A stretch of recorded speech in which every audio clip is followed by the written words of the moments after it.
রেলপথের ঘোষণা হয়েছিল 14 বছর আগে।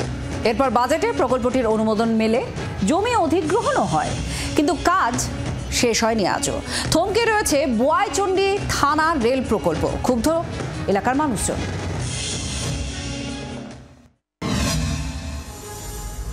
মমতা বন্দ্যোপাধ্যায় তখন রেলমন্ত্রী। 2009 সালে ঘোষণা হয় বোয়াইচন্ডী থানা জংশন রেল প্রকল্পের। 2010 সালের বাজেটে প্রকল্প অনুমোদন।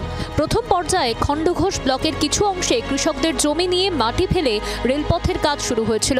দামোদর নদীর উপর সেতু নির্মাণের জন্য 20টি পিলারও তৈরি হয়। এরপর থেকেই বন্ধ হয়ে যায় কাজ। দীর্ঘ 14 বছর ধরে থমকে রয়েছে। অভিযোগ, জমির ন্যায্য দাম বা বাড়ি পিছু চাকরি কিছুই জোটেনি জমিদাতাদের। তখন এখানকার জমির মূল্য ছিল 10 লক্ষ টাকা বিঘে। তা আমাদেরকে 1,80,000 টাকা বিঘে, 1 লক্ষ টাকা বিঘে ডাঙ্গা, শালি, সোনা এরকম 3টে ভাগ করে আমাদেরকে পয়সা দিচ্ছিল। তা সেই হিসাবে আমাদের সম্পূর্ণ পয়সা দেয়নি। আমাদের এখন খুবই দুরবস্থা।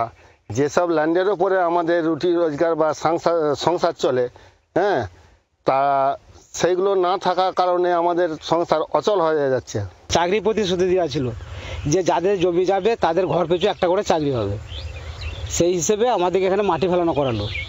কিন্তু অন্য জায়গায় এখন সব ফাঁকাই আছে, খালি আমাদের এই মুলা রোড থেকে নিয়ে এইটুকুন পজিশন জায়গা খালি মাটি ফেলানো করাইছে।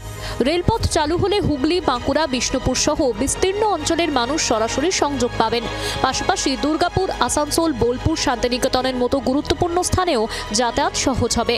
অবিলম্বে প্রতিশ্রুতি পূরণ করুক সরকার, দাবি ক্ষুব্ধ বাসিন্দাদের। এখন চাইছি আমাদের রেল হলে আমাদেরকে চাকরি দিতে হবে, আর তাহলে এখনকার যে জমির দাম, সেই জমির দাম দিতে হবে।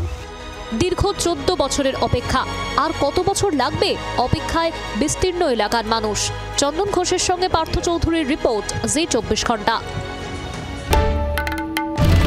বাংলার আওয়াজ, বাঙালির আবেগ, জি 24 ঘন্টা।